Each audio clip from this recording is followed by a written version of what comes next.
مطالعہ کرنے کے حوالے سے ایک چیز یہ ضروری ہے کہ ہم ایسی لوکیشن پر، ایسی جگہ پر موجود ہوں، ایسے انوائرمنٹ میں موجود ہوں جہاں پراپر لائٹ ہو، روشنی ہو، کیونکہ ہم نے کتاب سے جب پڑھنا ہے تو اس کے حروف، اس کے نقوش کو دیکھنے کے لیے ہمیں ایک معقول مقدار میں، ایک مناسب مقدار میں روشنی درکار ہے۔ تو اب روشنی سورج کی بھی ہوتی ہے، اور جب رات ہو جاتی ہے تو لائٹس وغیرہ کا بھی ہم سہارا لیتے ہیں، یا پھر دن کے وقت اگر کسی کمرے میں ہیں، کسی تاریک مقام پر ہیں تو وہاں ہم لائٹ وغیرہ جلا لیتے ہیں، روشنی وغیرہ کا اہتمام کرتے ہیں۔ تو اب روشنی کس طرف سے پڑنی چاہیے، تو اس میں لوگوں کے مختلف طریقے ہوتے ہیں، انداز ہوتے ہیں۔ بعض اوقات ایسی بے احتیاطی ہوتی ہے کہ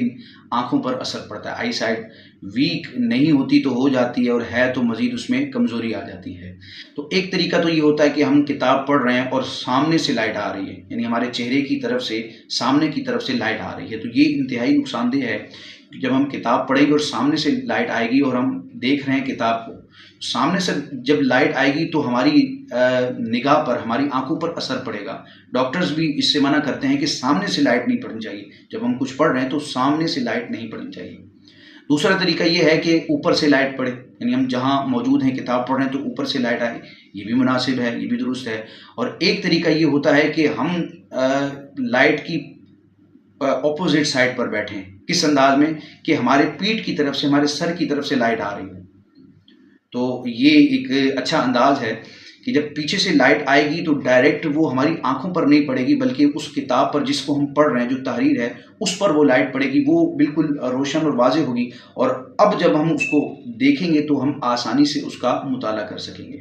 تو یہ احتیاط رکھنی چاہیے کہ جب ہم مطالعہ کریں تو ایسی ڈائریکشن میں ہوں کہ یا تو ہماری پیٹھ کی جانب سے، پیچھے کی جانب سے روشنی آ رہی ہو، سر کی جانب سے، یا پھر بالکل اوپر سے ٹاپ سے لائٹ آ رہی ہو، سامنے سے نہ آ رہی ہو۔ اللہ پاک ہمیں درست انداز میں مطالعہ کرنے کی توفیق عطا فرمائے، اور اپنی جسمانی جو صلاحیتیں ہیں،